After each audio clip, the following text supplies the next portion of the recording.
కేసులు, ఆరోపణలు, దర్యాప్తులు వీటన్నిటి చుట్టూ చిత్ర విచిత్ర ప్రచారాలు, కట్టుకథలు. ఇప్పుడు ఈ బ్యారికేడ్ను కూడా బ్రీచ్ చేసి కొత్తగా కేసు విచారణకి కోర్టుకి హాజరైతే కూడా కోర్టు ప్రిమిసెస్లో లోపల రహస్యంగా అనైతికంగా వీడియోస్ తీసేసి సోషల్ మీడియాలో ట్రోల్ చేయాలి అనే ధోరణి చూసిన తర్వాత నాకు ఒక డైలాగ్ గుర్తొచ్చింది. ఆయన ఎవరిని చూసి సిగ్గుపడాలి ఇక్కడ? చూశారుగా, ఇండియాలో కేసులు లేని నాయకులు ఎంతమంది ఉన్నారు? నీతి గురించి, నైతికత గురించి మాట్లాడే కాండక్ట్ సర్టిఫికేట్ ఎవరి దగ్గరైనా ఉందా? చూపించగలరా? పైగా మరీ పెక్యులారిటీ ఏంటంటే వ్యాపారాల్లో ఉండి స్వయం కృషితో, పర్సనల్ ఎఫర్ట్స్తో బిజినెస్లో పైకి వచ్చిన వాళ్ళు రాజకీయాల్లోకి అడుగు పెట్టగానే మన దగ్గర ఏంటో చాలా చిత్రంగా వాళ్ళ మీద రకరకాల ఆరోపణలు చుట్టుముట్టేస్తాయి. ఫైనాన్షియల్ ఇర్రెగ్యులారిటీస్ అంటూ అప్పటి వరకు లేని పాములు లేచి పడగిప్పి బుసకొట్టేస్తూ ఉంటాయి. ఇలాంటి పరిస్థితి ఎందుకు వస్తుంది? ఇదేమి రాష్ట్రాల స్థాయిలోనో ఒక మోస్తరు నాయకుల మీదో కాదు. ఈ దేశ రాజకీయాల్ని గత 11 ఏళ్లుగా నిరాఘాటంగా శాసిస్తున్న ఆ టాప్ 2 లీడర్స్ మీద కూడా వచ్చిన కేసుల్ని తిరిగేస్తే అసలు కేసుల గురించి మాట్లాడే నైతిక హక్కు ఈ దేశంలో ఏ లీడర్కైనా ఉందా? ఏ పార్టీకైనా ఉందా? ఏ శుద్ధపూసలకైనా ఉందా? ఏ గురువిందలకైనా ఉందా?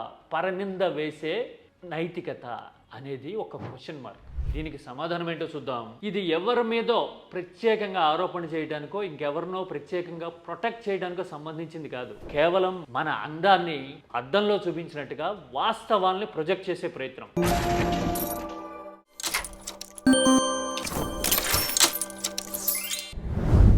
కేసులు, ఆరోపణల చుట్టూ రకరకాల పిట్టగదలు అల్లడము, 10 ఏళ్ళు అయిపోయింది, 12 ఏళ్ళు అయిపోయింది అంటూ క్యాలెండర్లో ముద్రగొట్టేవాళ్ళగా రోజులు, సంవత్సరాలు లెక్క పెట్టడం మీడియాకి ఒక పెద్ద పొలిటికల్ వ్యాపకం అయిపోయింది ఇవాళ రేపట్లో. అంతే కదా? అవునా, ఒకళ్ళ మీదే ఉన్నాయా కేసులు, మిగతా వాళ్ళ మీద లేవా అంటే అవతల పక్క చూసినా కూడా గంప గుత్తగా ఉండుంటాయి కేసులు. దాదాపు 2 డజన్ల స్టేలు నడుస్తూ ఉండుంటాయి, అరెస్టులు అయ్యి ఉంటారు. పైగా ఏడీఆర్ లాంటి రిపోర్టుల్లో కూడా ఇదే విషయం సుస్పష్టంగా కనపడుతూ ఉంటుంది. కానీ ఆ విషయం మీద మాత్రం ముసుగు కప్పేసి ప్రత్యర్థుల మీద మాత్రం కేసులు, ఆరోపణలు, ఫైనాన్షియల్ ఇర్రెగ్యులారిటీస్ అనే ఎలిగేషన్స్ నిరంతరం నడపడం కేవలం మన రాజకీయాల్లోనే కనపడుతుంది. దట్టు తెలుగునాట ఇదో దౌర్భాగ్యకరమైన పరిస్థితి. ఎవరి నైతికతని ఎవరు డిటర్మైన్ చేస్తారు? మీడియా ప్రచారాలు చూస్తే అవునా ఇవన్నీ ప్రూవెన్ ఫ్యాక్ట్సా అనే అనుమానం అమాయకులకు వచ్చేస్తుంది. జనరల్గా ప్రొసీడింగ్స్ నడుస్తున్నప్పుడు ఒక ప్రత్యేకమైన పరిభాష ఉంటుంది కదా, నిందితుడు అంటూ ఉంటారు. అంటే నిందలు ఎదుర్కొంటున్న వాళ్ళు, అంటే ఎట్ టు బి ప్రూవ్డ్, నిరూపణ కాలా. ఇంకా అలా నిందితులుగా ఉన్న వాళ్ళను కూడా దోషులుగా చిత్రీకరించేసి మీడియా ట్రయల్ చేసేసేందుకు రాజకీయం ఎడతెగని ప్రయత్నాలు చేస్తుంటుంది మన దగ్గర. చాలా ఆశ్చర్యకరమైన విషయం ఏంటంటే ప్రతిపక్ష నాయకులో ఇంకొకరో కాదు, మన దగ్గర చాలామంది సొంతంగా వ్యాపారాలు చేసి సొంత కాళ్ళ మీద భారీ స్థాయిలో వ్యాపారాన్ని విస్తరించి వేల కుటుంబాలకి ఉపాధి కల్పించుంటారు. వాళ్ళు ఒకసారి రాజకీయాల్లోకి రాగానే వాళ్ళ మీద ఫైనాన్షియల్ ఇర్రెగ్యులారిటీస్ వచ్చేస్తాయి. అదేంటి, వాళ్ళు అంతకు ముందు నుంచి ఉన్నారు కదా, సుదీర్ఘ అనుభవం వ్యాపార రంగంలో ఉండుంటుంది కదా, అంతకాలంలో ఎందుకు రాలా? రాజకీయాల్లోకి వచ్చిన తర్వాత ఎందుకు వస్తాయి? ఇదే, this is the point, this is the game changer, this is how our political spectrum revolves కదా. ఇంకా పిన్ పాయింటెడ్గా చెప్పాలంటే జగన్ విషయమే తీసుకోండి. జగన్ 2009లో ప్రజాప్రతినిధిగా తొలిసారి ఎన్నికయ్యారు. అంతకు ముందు నుంచే ధక్కాముక్కీలు తిని చిన్న వయసులోనే వ్యాపార రంగంలో తనదైన ప్రయత్నాలు చేస్తూ ముందుకెళ్ళడం కనబడుతుంది. అప్పుడు ఎప్పుడు ఆయన మీద ఎలిగేషన్స్ వచ్చిన దాఖలా లేదు. ఏదో రకంగా తండ్రి ముఖ్యమంత్రిగా ఉన్నాడు కాబట్టి ఆయన మీద అసెంబ్లీలో ఒక రాయేసే ప్రయత్నాలు జరిగి ఉండొచ్చు. కానీ ఎలిగేషన్స్ వచ్చిన దాఖలా జగన్ మీద 2009కి ముందు కనపడదు. ఎప్పుడైతే జగన్ రాజకీయాల్లోకి వచ్చాడో, దట్టు దురదృష్టవశాత్తు ఆయన తండ్రి మరణించాడో, ఇక ఆ తర్వాత ప్రామినెంట్ ఫోర్స్ అయిపోతున్నాడు జగన్ పొలిటికల్ గా అని తెలియగానే నేను ఇందాక చెప్పా కదా, ఈ పాములన్నీ లేచి బుసకొట్టడం మొదలైంది.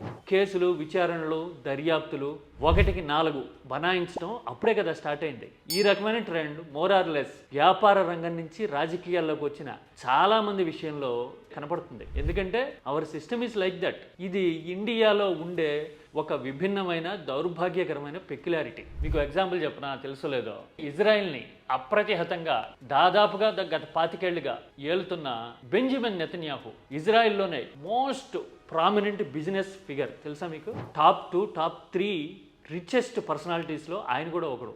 మధ్యలో కొంతకాలం రాజకీయాలకు బ్రేక్ తీసుకుని మరీ ఆయన వ్యాపారాలు చేశాడు. అంత యాక్టివ్గా బిజినెస్లో ఉండే నెతన్యాహు మీద ఇజ్రాయెల్లో ఎప్పుడు ఫైనాన్షియల్ ఇర్రెగ్యులారిటీస్ మీద మిగతా విషయాల్లోనూ ఎలిగేషన్స్ రావు. ఎందుకంటే వాళ్ళకి ఆ విచక్షణ ఉంది. మోస్ట్ డెవలప్డ్, సెన్సిబుల్, తెలివైనోళ్ళు జ్యూస్ కదా. అందుకోసమే రాజకీయం వేరు, ఆయన వ్యాపార లావాదేవీలు వేరు అనే తెలివిడి అవగాహన వాళ్ళకు ఉంటుంది. పైగా పడి ఏడవాలి నెతన్యాహు మీద అని ఉండదు. నెతన్యాహు క్యాపబిలిటీస్తో మనం ఎలా గెయిన్ అవ్వాలి అనే ఆలోచన ఆ దేశానికి ఉంటుంది. వేరేస్ మన దగ్గర చూడండి, ఏదో రకంగా రాళ్ళు వేసేసి పైకి లేవకుండా చేసేయాలి అని ఈ కేసులు, ఆరోపణలు, ప్రయత్నాలు వస్తూ ఉంటాయి. అన్ని ఆరోపణలేనా అంటే ఎస్, ఆరోపణలు కాని కేసే చూపించండి, కేసులు లేని రాజకీయ నాయకులు ఎవరు చూపించండి. ఇప్పుడున్న ముఖ్యమంత్రుల దగ్గర నుంచి గత ప్రధానుల వరకు అందరూ రకరకాల కేసులు, ఆర్థిక ఆరోపణలు ఎదుర్కొన్న వాళ్లే కదా. ఈ దేశంలో మోస్ట్ సంచలనాత్మకమైన బోఫోర్స్ కేసునే తీసుకోండి. రాజకీయాల్లోకి పెద్దగా అనుభవం లేకుండా వచ్చిన Rajiv Gandhi relatively wonderful performance చూపిస్తున్న టైంలో బోఫోర్స్ వచ్చి ఆయన మీద బాంబులా పడింది. ఆ దెబ్బతో ఆయన ఓడిపోయారు. చాలా కాలం ఆ లగేజ్ని ఆయన లెగసీ మొయ్యాల్సి వచ్చింది. తీరా కోర్టులో ఆ కేసు నిలవలా కొట్టేసింది. పైగా అదే కేసు మీద 2018లోనే ఏమో రీ అప్పీల్కి వెళ్తే కూడా అసలు స్టఫే లేనప్పుడు రీ అప్పీల్ ఏంటి అని సుప్రీంకోర్టు కూడా తోసిపుచ్చడం చూసాం. చాలా కేసులు ఇలాగే ఉంటాయి.